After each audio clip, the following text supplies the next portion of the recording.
अच्छा जी, यहाँ पे आपके पास क्या आ गया कि यहाँ आपके पास वेरिएबल है और यहाँ पे एक्सप्रेशन 1 है, ये एक्सप्रेशन 2 है आपका और ये एक्सप्रेशन 3 है। एक्सप्रेशन 1 में आप देंगे कंडीशन, ठीक है, और कंडीशन देने के बाद आप क्या करेंगे, कंडीशन देने के बाद आपके पास क्या आ जाएगा, कंडीशन एवेल्यूएट होगी आपकी, ठीक है, और एवेल्यूएट होने के बाद आपका क्या आ जाएगा, या कंडीशन ट्रू हो जाएगी और या कंडीशन क्या हो जाएगी आपके पास, फॉल्स हो जाएगी। ठीक हो गया। अच्छा जी, अब यहाँ पे क्या है, अगर ट्रू का केस आपके पास एग्जीक्यूट हो जाता है तो क्या होगा, जो भी इसकी वैल्यू आएगी आपके पास वो किसको असाइन हो जाएगी, वेरिएबल को। और फर्ज करें कि अगर आपकी कंडीशन जो है वो फॉल्स हो जाती है तो फिर आपके पास क्या होगा, ऑटोमेटिकली आपका जो भी रिजल्ट कैलकुलेट होगा वो किसको असाइन हो जाएगा, वेरिएबल को। अच्छा, अब यहाँ पे एक चीज़ याद रखें कि आप ज़रूरी नहीं है कि आप वैल्यूज़ ही असाइन करवाएं वेरिएबल को। यहाँ पे आप प्रिंट एफ की स्टेटमेंट भी दे सकते हैं, ठीक है, एक्सप्रेशन 2 में भी प्रिंट एफ की स्टेटमेंट दे दें और एक्सप्रेशन 3 में दे दें, या आप वैल्यूज़ असाइन कर सकते हैं। तो मोस्ट प्रोबेबली जो आप कंडीशनल ऑपरेटर या टर्नरी ऑपरेटर देखोगे ना वो इस फॉर्म में होगा, ठीक है। कई दफ़ा ऐसा होता है कि जस्ट ये एक्सप्रेशन 1 और ये सिंपली भी लिखा जा सकता है। कौन सा पोर्शन, मैं अभी एनोटेट कर देती हूँ इसको, ठीक है। तो ये वाला जो पोर्शन है आपके पास सिंपल, कई दफ़ा आप ये भी इसको भी देखेंगे कि ये किसी को असाइन नहीं हो रहा, बस ये खुद ही से वर्किंग कर रहा है। तो उस केस में आपने परेशान नहीं होना, बल्कि ये समझ लेना है कि ये ऑटोमेटिकली भी क्या हो सकता है, एवेल्यूएट हो सकता है, ठीक है। बट यूजुअली जो आपकी बुक में है और जो यूजुअल आप एग्जांपल्स देखोगे उसमें आप इसको किसी ना किसी वैल्यूज़ के वेरिएबल में इसको वैल्यू को आफ्टर द वैल्यूएशन असाइन होता हुआ देखेंगे, ठीक है। लेकिन ये इसके बगैर भी यूज़ हो सकता है और ये तब भी ऐसे ही काम करेगा, ठीक हो गया। उस केस में वो क्या करेगा, रिटर्न नहीं करेगा। अब इसकी एग्जांपल देख लेते हैं हम। उस एग्जांपल में अगर आप ध्यान से देखें तो आपके पास क्या है कि यहाँ आप कंडीशन जो है वो चेक कर रहे हैं। अगर कंडीशन ट्रू हो जाती है तो वैल्यू जो है x माइनस वाई हो जाता है, और अगर कंडीशन फॉल्स हो जाती है तो उस केस में y माइनस एक्स हो जाता है। यानी दोनों के केस में जो भी रिजल्ट है, अब वहाँ पे वेरिएबल लिखा हुआ था, यहाँ पे क्या लिखा हुआ है, अगर आप तवज्जो से देखें दोनों केसेस में z लिखा हुआ है। यानी वैल्यू जो है वो किसको असाइन हो रही है, वेरिएबल z को। और अगर आप तवज्जो से देखें तो यहाँ पे कितने वेरिएबल्स यूज हो रहे हैं, x, y और z, यानी 3 वेरिएबल्स यूज हो रहे हैं। तो इसको वो कह रहा है टर्नरी ऑपरेटर, ठीक। और यहाँ पे अगर आप देखें तो आपके पास क्या है कि एक्सप्रेशन है जो कि एवेल्यूएट होगा, या वो ट्रू हो जाएगा या वो क्या हो जाएगा, फॉल्स हो जाएगा। लेकिन इकट्ठा at the same time true और फॉल्स नहीं हो सकता, ठीक है। तो ये चीज़ें आपने याद रखनी है। अब हम इसको प्रोग्राम की तरफ लेकर जाते हैं कि प्रोग्राम अगर हम इसका बनाएं। अब ये इफ़ एल्स वाला जो है ये पूरा का पूरा प्रोग्राम है आपके पास लिखा हुआ। इसको जस्ट आपने क्या करना है, इंसर्ट, यानी आप इसको अपने पास कंपाइलर के ऊपर नोट डाउन कर सकते हैं और फिर इसी को आप कन्वर्ट कर सकते हैं टर्नरी ऑपरेटर के अंदर। एक प्रोग्राम मैंने भी लिखा है, लेट्स सी उसको हम क्या करेंगे।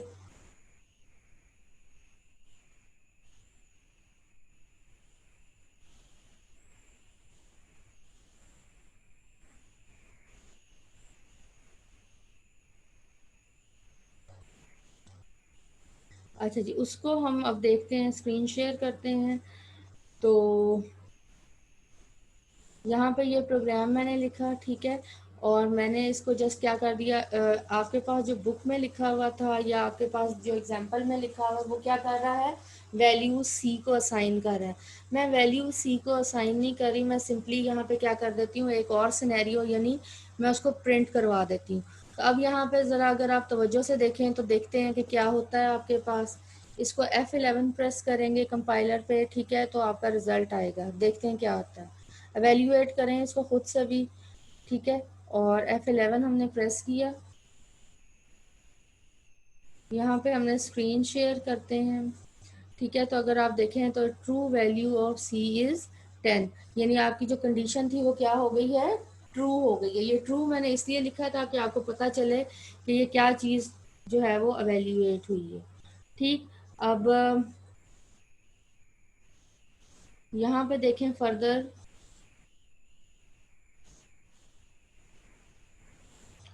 अच्छा जी, यहाँ पे फर्दर जब हम देखते हैं तो अब वैल्यूज़ को यहाँ पे चेंज कर देते हैं। लेस है तो अब वैल्यू चेंज कर देते हैं या सिंबल ही चेंज कर देते हैं, इसको ग्रेटर करते हैं।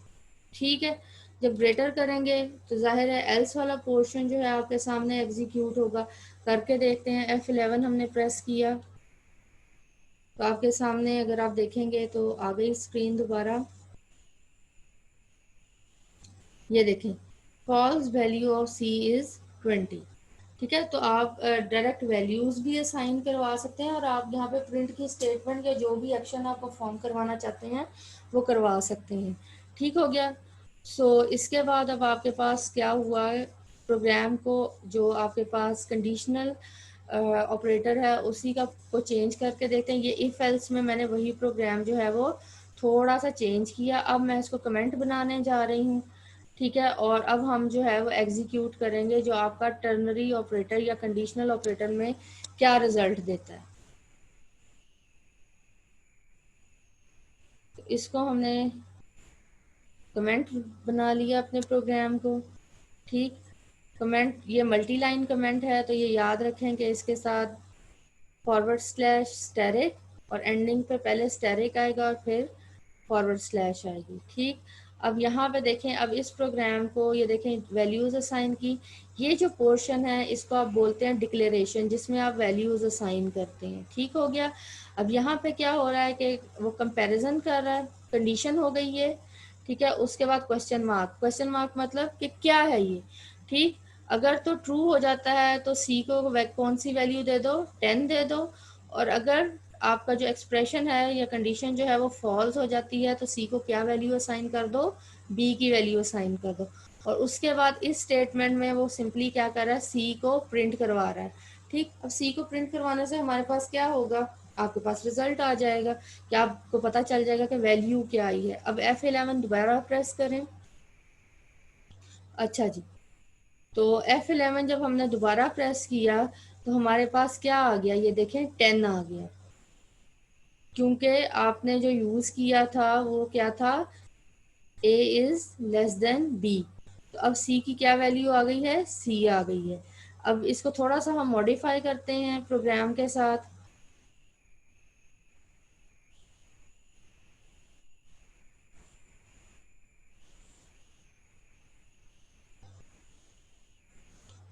तो यहाँ पे मैं क्या कर देती हूँ, c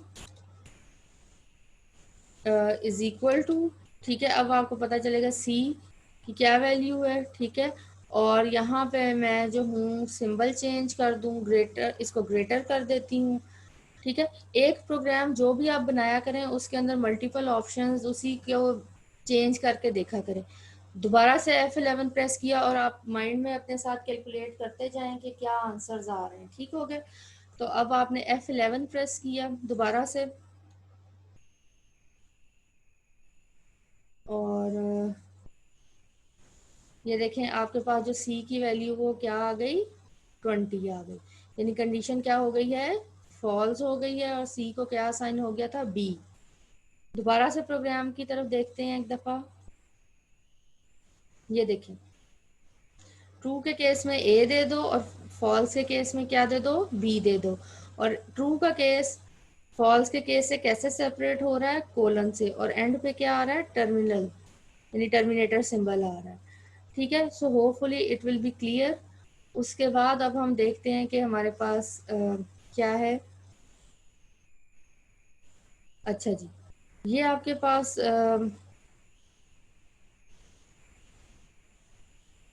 आपकी बुक में भी एक प्रोग्राम जो है वो मेंशन्ड है जिसमें वो लार्जर जो है वो फाइंड आउट कर रहा है।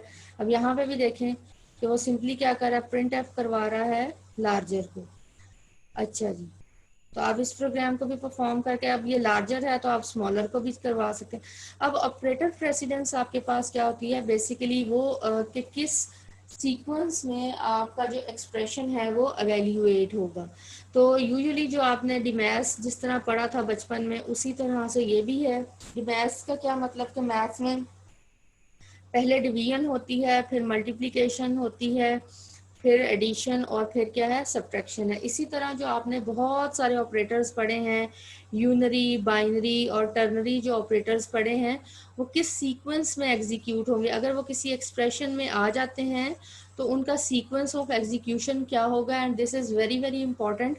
सबसे पहले आपके पास जो है वो यूनरी ऑपरेटर्स अगर आप देखो तो क्या होंगे, एवेल्यूएट होंगे।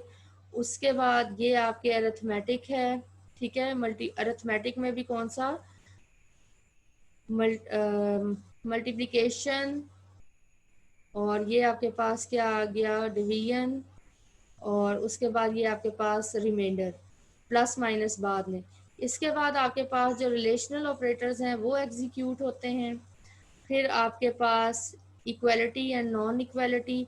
अब ये डबल इक्वल टू क्या है, कंपैरिजन है, और नॉट इक्वल टू यानी एक जो वेरिएबल है वो दूसरे वेरिएबल के इक्वल नहीं है, ठीक है, इस बेस पे होगा। उसके बाद आपके पास लॉजिकल नॉट होगा, फिर एंड है, फिर क्या है, और है। अब प्रेसिडेंस वाइज अगर देखो तो लॉजिकल नॉट की जो प्रेसिडेंस है वो किससे ज्यादा है, एंड से और से, ठीक। और सबसे आखिर में आपके पास क्या होते हैं, असाइनमेंट ऑपरेटर्स होते हैं। अब कुछ जो आपके जो ऑपरेटर्स हैं वो लेफ्ट टू राइट एवेल्यूएट होते हैं, और कुछ जो है वो आपके ऑपरेटर्स राइट टू लेफ्ट होंगे, ठीक है। अच्छा जी, उसके बाद बेटे देखेंगे आगे फर्दर, ये कुछ एग्जांपल्स दी हुई हैं आपको, कुछ एक्सप्रेशंस दिए हुए हैं इन्होंने।